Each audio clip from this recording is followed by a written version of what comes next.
Alors bonjour tout le monde, bienvenue dans deuxième partie en fait du vidéo sur la recherche verticale. Dans le vidéo qui suit, on va regarder à partir d'un exemple simple comment on fait pour utiliser la recherche verticale lorsqu'on n'a pas de correspondance exacte, puis qu'on va vouloir avoir la valeur la plus près pour calculer calculer la valeur qu'on veut déterminer. Donc, afin de vous mettre en contexte, on va regarder un peu comment tout ça fonctionne. Donc, l'exemple qu'on va vouloir faire, en fait, c'est qu'on va avoir un calculateur d'escompte dans lequel on va venir mettre en jaune ici le montant que l'employé pourra avoir, pas l'employé, mais que le client pourra avoir acheté chez nous. Puis en fonction de ce montant-là, on va déterminer un niveau d'escompte qui va pouvoir être utilisé plus tard, ou qu'on pourrait entrer dans le système appliquer l'escompte à notre client. Donc, le fonctionnement, c'est simple. Si l'usager achète pour moins de 1000 à ce moment-là, il va avoir 0% d'escompte. S'il achète pour entre 1000 et 5000 d'escompte, 5000 et 5000 d'achat, on va lui attribuer 5% d'escompte. S'il achète entre 5000 et moins de 7500 de dollars d'achat, on lui donne 10%. Et entre 7500 et 10 000, on lui donne 20%. Et pour plus de 10 000 automatiquement, on y attribue un 25%. Donc, la recherche verticale nous permet rapidement de trouver ces valeurs-là. Donc, comment on va faire pour faire ça? Si on se rappelle, la première étape de la recherche verticale, c'est quoi? C'est de venir définir les valeurs de notre tableau qu'on utilise lorsqu'on fait notre recherche verticale. Donc, je sélectionne les plages de mon tableau et je lui attribue un nom. Moi, je vais lui attribuer le nom tableau. Donc, je m'en viens dans la zone dans le coin gauche de l'écran et j'écris tableau. J'appuie sur Entrée pour confirmer mon choix. Donc maintenant, la zone qui est en gris ici est nommée tableau et on va pouvoir la réutiliser plus tard.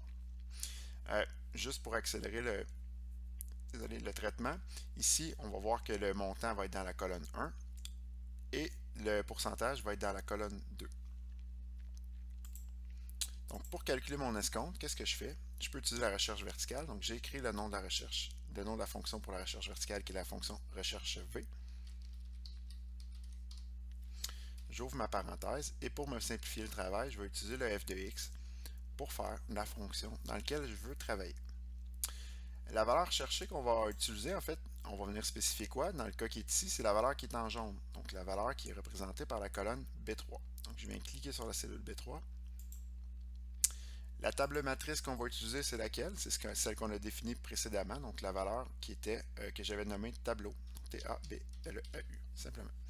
Comme on avait dit précédemment, si votre valeur est bien définie, vous devriez voir les choses apparaître, donc les éléments de votre tableau apparaître ici, qui confirment que votre valeur elle est bonne pour l'instant. Ensuite, l'index de la colonne, c'est la colonne qui contient l'information que je vais aller chercher. Donc dans ce cas-ci, on disait que le pourcentage d'intérêt, il était dans la deuxième colonne. Donc j'ai écrit la colonne numéro 2, donc l'index de colonne 2. Et finalement, ce qui change par rapport à la première version, ou en fait aux premières vidéos qu'on a fait sur la recherche verticale, dans les premières vidéos, on voulait avoir une valeur exacte. Donc je lui interdisais, je lui interdisais d'utiliser la valeur proche. Tandis que dans ce cas-ci, je lui dis oui, c'est vrai, tu peux utiliser la valeur proche, étant donné que je n'aurai pas dans mon tableau toutes les valeurs, j'ai que quelques paliers, donc j'ai les paliers principaux. Puis dès qu'il va avoir passé le seuil minimum du palier, il va se voir attribuer le rabais. Donc dans ce cas-ci, la valeur si proche, étant donné qu'on fonctionne avec des paliers ou des valeurs que je veux avoir et qui ne sont pas exactes, donc ça pourrait arriver que j'ai des valeurs qui n'existent pas dans mon tableau, je vais utiliser une valeur si proche à vrai, simplement. Donc si je fais ma recherche verticale, je fais le test avec la valeur qui est ici, je fais OK pour l'essayer.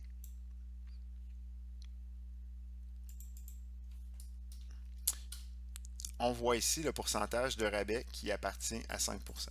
Faites juste attention, je ne sais pas pourquoi mon Excel ne l'avait pas pris. Le montant ici, il faut vraiment utiliser le signe de dollar. Il faut vraiment utiliser les formats spécifiés dans Excel ici et ne pas venir inscrire le signe de dollar directement à l'intérieur de la cellule.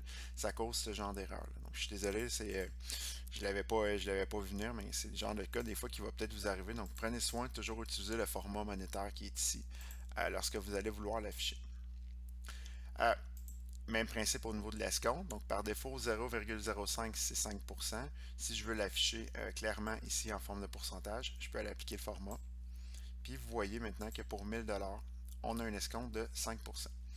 on peut aller valider dans le palier. Lorsque j'ai atteint le seuil du 1000 $, automatiquement ici, j'ai un 5%, donc je suis correct, j'ai le bon pourcentage d'intérêt. Si je mets moins de 1000 $, donc normalement, moins de 1000 $, il devrait m'afficher l'information du palier inférieur, donc le palier entre 0 et 1000, c'est-à-dire qu'il devrait me retourner 0%. On va l'essayer. Si je m'en viens ici, que je mets 999 $ comme ça, donc qu'est-ce qu'il fait? Il me retourne 0%. Pourquoi? Parce que il a cherché de l'information. Oups, il a trouvé 1000 $. 1000 $ c'était supérieur en fait à la valeur qu'il voulait. Donc, qu'est-ce qu'il a fait? Il dit, oups, j'ai dépassé. Donc, il a arrêté son calcul. Il m'a retourné ici la valeur qui était présente sur le seuil précédent ou au palier précédent. On peut l'essayer maintenant pour une valeur de 5001 $. Donc, si je l'essaye pour 5000 $ et 5001 $ exactement, à ce moment-là, je devrais avoir passé le seuil du 5000. Donc, je devrais me retrouver ici. Et il va automatiquement me retourner le 10%. On peut l'essayer. Si je viens ici puis j'essaye 5001 $, qu'est-ce qui se passe? Il me retourne 10% comme prévu. Il se retrouve maintenant entre le 5000 et le 7500 $. Donc, il m'a affiché mon 10%. Je pourrais l'essayer maintenant pour le 7600 $ qui va se retrouver entre le palier ici pour avoir mon 20%.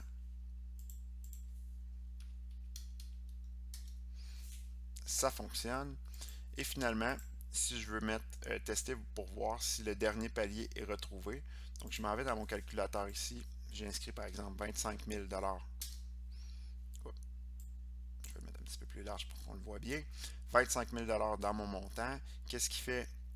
Il fait la recherche, il se rend jusqu'à la fin, il ne trouve pas de valeur supplémentaire, donc il me retourne la dernière valeur de mon palier.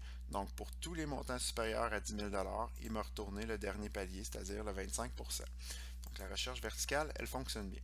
Donc on voit des fois qu'avec la recherche verticale, il est possible de déterminer des paliers d'escompte ou des paliers, en fait, différents paliers de recherche que vous faites.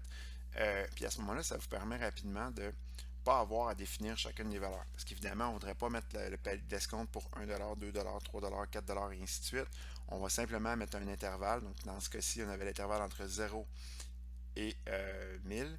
Ici, 1000 et 5000, 5000 et 7500, 7500 et 10 000. Et pour plus de 10 000, on prenait la dernière valeur comme ça. Donc on peut venir définir des intervalles. Et juste pour faire un résumé, lorsque la recherche va, elle fait sa recherche, elle descend en comparant les montants. Dès qu'elle trouve un montant qui est supérieur, donc dans la cellule qu'elle va avoir consultée, elle revient de 1, elle regarde à droite et elle retourne le palier inférieur. C'est-à-dire que, si je fais un exemple concret une dernière fois, si j'ai la valeur 7501, la recherche verticale part au départ, donc vient se placer au début de mon tableau que j'avais spécifié. Elle recherche le chiffre 7501. Donc, elle arrive au niveau du 0, elle dit OK, je peux continuer, c'est plus grand. 1000, je peux continuer, c'est plus grand. 5000, je peux continuer, c'est plus grand. 7000, je peux continuer, c'est plus grand.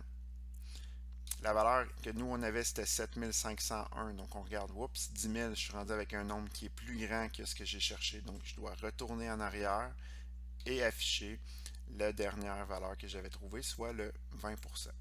Donc, quand on a une recherche verticale, il cherche jusqu'à temps que le montant soit plus grand ici que le montant qu'il a de la recherche.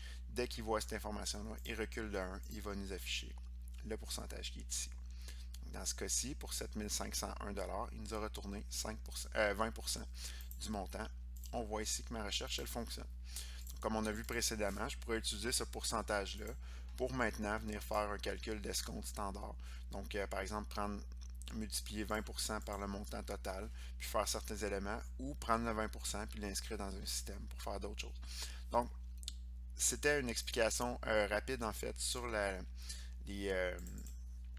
fonctionnement des paliers lorsqu'on fait une recherche verticale, ou du moins une explication de pourquoi on devrait utiliser la valeur proche à vrai lorsqu'on fait une recherche verticale. Si jamais vous avez des questions, n'hésitez pas à venir me voir. Sinon, passez une bonne journée. Au revoir.